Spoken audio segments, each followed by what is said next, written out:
ਜਦੋਂ 92 ਸੀਟਾਂ ਮਿਲੀਆਂ ਤੇ ਗਦਗਦ ਹੋ ਉੱਠੇ ਆਮ ਆਦਮੀ ਪਾਰਟੀ ਵਾਲੇ। ਕੇਜਰੀਵਾਲ ਤੋਂ ਲੈ ਕੇ ਇਹਨਾਂ ਦਾ ਆਮ ਵਰਕਰ ਲੋਕਾਂ ਦਾ ਧੰਨਵਾਦ ਕਰਦਾ ਫਿਰਦਾ ਸੀ। ਪਰ ਆਹ ਕਿਹੜਾ ਸੂਰਮਾ ਉੱਠਿਆ ਇਹਨਾਂ ਦਾ ਮੰਤਰੀ, ਜਿਹੜਾ ਪੰਜਾਬੀਆਂ ਨੂੰ ਬੇਵਕੂਫ ਹੀ ਸਮਝਦਾ।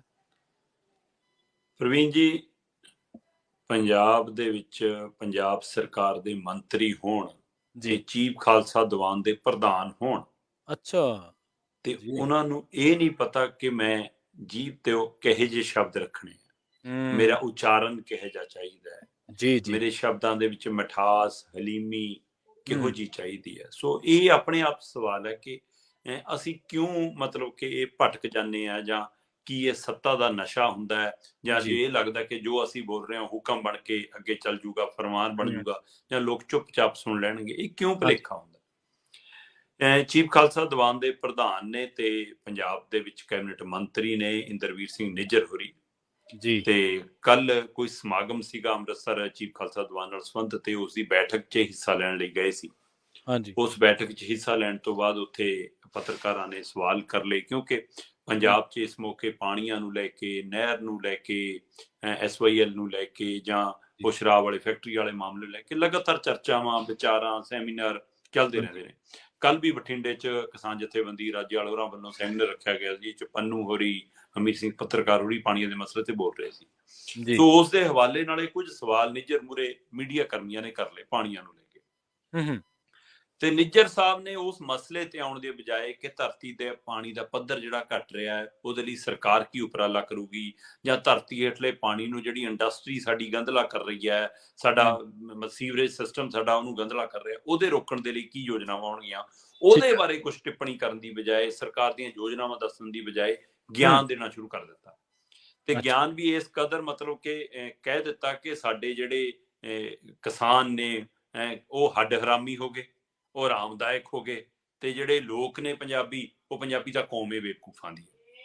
ਮਤਲਬ ਇਹ ਸ਼ਬਦ, ਮਤਲਬ ਕਿ ਇਹ ਇੱਕ ਮੰਤਰੀ ਦੇ ਮੂੰਹ ਤੋਂ, ਉਹ ਮੰਤਰੀ ਜਿਹੜਾ ਮਤਲਬ ਕਿ ਪੰਜਾਬ ਦੇ ਲੋਕਾਂ ਨੇ ਬੜੀਆਂ ਬੜੀਆਂ ਤੋਪਾਂ ਨੂੰ ਹਰਾ ਕੇ ਜਿਹਨੂੰ ਜਿਤਾ ਕੇ ਭੇਜਿਆ ਹੋਵੇ, ਉਹ ਬੰਦਾ ਜਦੋਂ ਇਹੀ ਗੱਲ ਕਰੇ ਤਾਂ ਹੈਰਾਨੀ ਹੁੰਦੀ ਹੈ।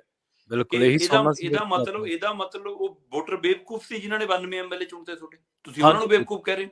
ਤੁਸੀਂ ਉਸ ਪੰਜਾਬੀ ਕੌਮ ਨੂੰ ਬੇਵਕੂਫ ਕਹਿ ਰਹੇ ਹੋ ਜਿਨ੍ਹਾਂ ਨੇ ਤੁਹਾਨੂੰ ਕਹਿੰਦਾ ਕਿ ਰਵਾਇਤੀ ਪਾਰਟੀਆਂ ਧੋ ਕੇ ਤੁਹਾਨੂੰ ਜਿਤਾਤਾ। ਇਹਦਾ ਮਤਲਬ ਉਹਨਾਂ ਨੇ ਬੇਵਕੂਫੀ ਕਰ ਲਈ ਹੈ। ਸੋ ਇਹ ਉਹ ਕਹਿ ਰਹੇ ਨੇ ਲੋਕ, ਮਤਲਬ ਕਿ ਜਿਨ੍ਹਾਂ ਨੂੰ, ਜਿਹੜੇ ਸ਼ਾਇਦ ਪੰਚੀ ਸਰਪੰਚੀ ਲੜਦੇ ਉਹ ਵੀ ਨਾ ਬਣਦੇ ਕਦੇ। ਹਾਂਜੀ ਬਿਲਕੁਲ। ਤੇ ਉਹ ਅੱਜ ਮੰਤਰੀ ਬਣੇ ਹੋਏ ਨੇ, MLA ਬਣੇ ਹੋਏ ਨੇ, ਉਹਨਾਂ ਦੀ ਇਹ ਜੀ ਸ਼ਬਦ, ਔਰ ਉਸੇ ਭਾਈਚਾਰੇ ਲਈ, ਉਸੇ ਕੌਮ ਲਈ ਜਿਨ੍ਹਾਂ ਨੇ ਤੁਹਾਨੂੰ ਐਡਾ ਵੱਡਾ ਰੁਤਬਾ ਦਵਾਇਆ ਜੀ। ਮੰਤਰੀ ਸਾਹਿਬ ਕਹਿੰਦੇ ਕਿ ਜੀ ਅੱਗੇ ਨਹਿਰੀ ਪਾਣੀ ਖੇਤਾਂ 'ਚ ਆਉਂਦਾ ਹੁੰਦਾ ਸੀ, ਤੇ ਸਾਡੇ ਕਿਸਾਨ ਕਹਿੰਦੇ ਪਾਣੀਆਂ ਪਿੱਛੇ ਲੜਦੇ ਵੀ ਸੀ ਤੇ ਪਾਣੀਆਂ ਦਾ ਪ੍ਰਬੰਧ ਵੀ ਕਰਦੇ ਸੀ। 2-2 ਦਿਨ ਲੱਗੇ ਰਹਿੰਦੇ ਸੀ ਕਿ ਪਾਣੀ ਮੇਰੇ ਖੇਤ ਤੱਕ ਪਹੁੰਚੇ, ਤੇ 2 ਬੰਦੇ ਤਾਂ ਚਾਹੀਦੇ ਹੁੰਦੇ ਸੀ। ਕਹਿੰਦੇ ਹੁਣ ਜੱਦੀ ਮੁਫਤ ਬਿਜਲੀ ਮਿਲੀ ਆ, ਬਟਨ ਦੱਬਦੇ ਨੇ ਤੇ ਕਹਿੰਦੇ ਬਸ ਆਰਾਮਦਾਇਕ ਨੇ, ਨਾ ਕੁਛ ਲੋੜ, ਟਿਊਬਵੈਲ ਚਲਾਉਂਦੇ ਨੇ, ਪਾਣੀ ਖਰਾਬ ਹੁੰਦਾ ਹੋਈ ਜਾਵੇ ਪਈ। ਇਹ ਸਵਾਲ ਹੈਗਾ ਕਿ ਪਾਣੀ ਕੌਣ ਕੌਣ ਬਰਬਾਦ ਕਰਦਾ ਹੈ ਜੀ। ਇਹ ਇੱਕ ਨਾ ਬਹੁਤ ਆਸਾਨ ਟੀਚਾ ਹੈ ਕਿ ਲੋਕਾਂ ਨੂੰ ਖੇਤਾਂ 'ਚ ਮੋਟਰ ਚੱਲਦੀ ਦਿਖਦੀ ਆ ਤਾਂ ਲੋਕਾਂ ਨੂੰ ਲੱਗਦਾ ਕਿ ਹਾਂ ਪਾਣੀ ਵਿਅਰਥ। ਉਹ ਭਾਈ ਫਸਲ ਨੂੰ ਤਾਂ ਪਾਣੀ ਚਾਹੀਦਾ, ਬਿਲਕੁਲ ਚਾਹੀਦਾ, ਬਿਲਕੁਲ।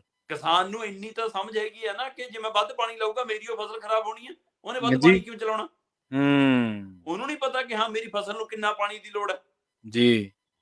ਤੇ ਜੇਕਰ ਤੁਹਾਨੂੰ ਲੱਗਦਾ ਕਿ ਹਾਂ ਝੋਨੇ ਕਰਕੇ ਫਸਲ ਖਰਾਬ, ਪਾਣੀ ਖਰਾਬ ਹੁੰਦਾ ਤਾਂ ਝੋਨੇ ਦਾ ਬਦਲ ਦਓ ਨਾ ਕਿਸਾਨ ਨੂੰ।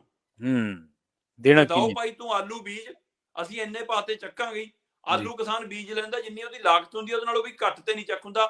ਅੱਜ ਪੰਜਾਬ ਦੇ ਵਿੱਚ ਗੁੱਜਰ ਭਾਈਚਾਰਾ ਟਰੱਕਾਂ ਦੇ ਟਰੱਕ ਭਰ ਕੇ ਆਲੂ ਖਰੀਦ ਰਿਹਾ, ਕਹਿੰਦੇ ਪਸ਼ੂਆਂ ਨੂੰ ਚਾਰੇ ਨਾਲੋਂ ਇਹ ਪਾਉਣਾ ਸਸਤਾ ਹੈ ਜੀ। ਦੇਖ ਲਓ ਫਿਰ ਇਹ, ਜੇਕਰ ਕਿਸਾਨ ਨੂੰ ਉਹਦਾ ਪੂਰਾ ਮੁੱਲ ਮਿਲਦਾ ਹੋਵੇ, ਜਿਹੜੀ ਫਸਲ 'ਚ ਪਾਣੀ ਨਹੀਂ ਲੱਗਦਾ, ਤੁਸੀਂ ਕਹਿ ਦਿਓ ਕਿ ਭਾਈ ਤੁਹਾਡੀ ਭਰਪਾਈ ਅਸੀਂ ਕਰਕੇ ਦਿੰਨੇ ਆ। ਹਰਿਆਣੇ ਨੇ ਕੀਤਾ ਨਾ ਫਾਰਮੂਲਾ ਕਿ ਜੇ ਤੁਸੀਂ ਝੋਨਾ ਨਹੀਂ ਬੀਜਦੇ ਤਾਂ ਤੁਹਾਨੂੰ ਪਰ ਏਕੜ ਦੇ ਹਿਸਾਬ ਨਾਲ ਇੰਨਾ ਵੱਖਰਾ ਦੇਵਾਂਗੇ, ਝੋਨੇ ਜਿੰਨੀ ਲਾਗਤ ਤੁਹਾਡੀ ਪੂਰੀ ਕਰਕੇ ਦੇਵਾਂਗੇ ਜੀ। ਤੇ ਆ ਕਿਸਾਨਾਂ ਨੂੰ ਆਰਾਮਦਾਇਕ ਤੇ ਉਹੀ ਹੋ ਜਾਂਦੀ ਆ ਫਸਲ, ਬਿਨਾਂ ਕੰਮ ਕੀਤੇ ਹੀ ਹੋ ਜਾਂਦੀਆਂ ਨੇ ਫਸਲਾਂ। ਸੋ ਇਸ ਲਈ ਇਹ ਕਹਿ ਕੇ ਕਿ ਉਹਨਾਂ ਦੀ ਮੋਟਰ ਵਾਲਾ ਦਿਖਦਾ, ਤੇ ਜਿਹੜਾ ਸ਼ਹਿਰਾਂ ਦੇ ਵਿੱਚ ਪਾਣੀ ਕੱਢਿਆ ਜਾਂਦਾ, ਮਤਲਬ ਕਿ ਮੋਟਰਾਂ ਦੀਆਂ ਵਿੱਚੋਂ, ਉਹ ਪਾਣੀ ਦਾ ਕੋਈ ਹਿਸਾਬ ਹੀ ਨਹੀਂ। ਬਿਲਕੁਲ। ਅਸੀਂ ਘਰਾਂ ਦੇ ਵਿੱਚ ਦੁਰਵਰਤੋਂ ਹੁੰਦੀਆਂ ਪਾਣੀ ਦੀ, ਉਹਦਾ ਕੋਈ ਹਿਸਾਬ ਹੀ ਨਹੀਂ। ਜਿਹੜਾ ਗੱਡੀਆਂ ਧੋਣ ਦੇ ਨਾਂ ਤੇ ਇੰਡਸਟਰੀ ਦੇ ਵਿੱਚ ਚਮੜਾ ਧੋਣ ਦੇ ਨਾਂ ਤੇ ਫੈਕਟਰੀਆਂ ਦੇ ਵਿੱਚ ਪਾਣੀ ਦੀ ਉਹਦੀ ਕੋਈ ਦੁਰਵਰਤੋਂ ਦਾ ਨਾਂ ਹੀ ਨਹੀਂ। ਜੀ ਪੰਜਾਬ ਦੇ ਅੰਦਰ ਪੰਜਾਬ ਦਾ ਪਾਣੀ ਕੱਢ ਕੇ ਜਿਹੜੀਆਂ ਪਾਣੀ ਦੀਆਂ ਬੋਤਲਾਂ ਸਾਨੂੰ ਵੇਚੀਆਂ ਜਾਂਦੀਆਂ, ਬਿਲਕੁਲ ਸਹੀ, ਉਹਦੇ ਤੇ ਕੋਈ ਨਜ਼ਰੇ ਨਹੀਂ। ਆ ਸ਼ਰਾਬ ਤੋਂ ਲੈ ਕੇ ਕੋਕਾ ਕੋਲਾ ਤੱਕ ਵਾਲੀਆਂ ਕੋਲਡ ਡਰਿੰਕ ਵਾਲੀਆਂ ਫੈਕਟਰੀਆਂ ਜਿੰਨਾ ਪਾਣੀ ਬਰਬਾਦ ਕਰਦੀਆਂ ਉਹਦਾ ਕੋਈ ਹਿਸਾਬ ਹੀ ਨਹੀਂ, ਕੋਈ ਹਿਸਾਬ ਨਹੀਂ। ਫਿਰ ਜੀ ਇਸ ਲਈ ਇਹ ਸ਼ਬਦ ਮਤਲਬ ਕਿ ਪੰਜਾਬੀ ਤਾਂ ਕੌਮ ਬੇਵਕੂਫਾਂ ਦੀ ਆ ਤੇ ਕਿਸਾਨ ਸਾਡੇ ਆਰਾਮਦਾਇਕ ਨੇ, ਇਹ ਕਹਿ ਕੇ ਉਹ ਫਸੇ। ਤੇ ਫਿਰ ਜਦ ਤੱਕ ਸਮਝ ਆਈ ਤਦ ਤੱਕ ਦੇਰ ਹੋ ਗਈ ਸੀ। ਫਿਰ ਇੰਦਰਵੀਰ ਨਿੱਜਰ ਜੀ ਨੇ ਮਾਫੀ ਵੀ ਮੰਗੀ ਜੀ, ਫਿਰ ਆਪਣੇ ਸ਼ਬਦ ਵਾਪਸ ਲੈਣ ਦੀ, ਪਰ ਜਵਾਨ ਚੋਂ ਨਿਕਲੇ ਬੋਲ ਤੇ ਕਮਾਨ ਚੋਂ ਨਿਕਲਿਆ ਤੀਰ ਵਾਪਸ ਨਹੀਂ ਆਉਂਦਾ ਫਿਰ ਪ੍ਰਵੀਨ ਜੀ, ਇਸ ਲਈ ਦੇਰ ਕਰਤੀ ਹੈ ਨਿੱਜਰ ਸਾਹਿਬ ਨੇ। ਔਰ ਇਹ ਇੱਕ ਮੰਤਰੀ ਦਾ ਬਿਆਨ ਸਰਕਾਰ ਦੇ ਬਿਆਨ ਵਜੋਂ ਹੀ ਮੰਨਿਆ ਜਾਂਦਾ ਹੁੰਦਾ ਕਿ ਸਰਕਾਰ ਪੰਜਾਬ ਨੂੰ ਬੇਵਕੂਫ ਸਮਝਦੀ ਆ ਕਿ ਉਹਨਾਂ ਨੇ ਕਿਉਂ ਚੁਣ ਲਏ।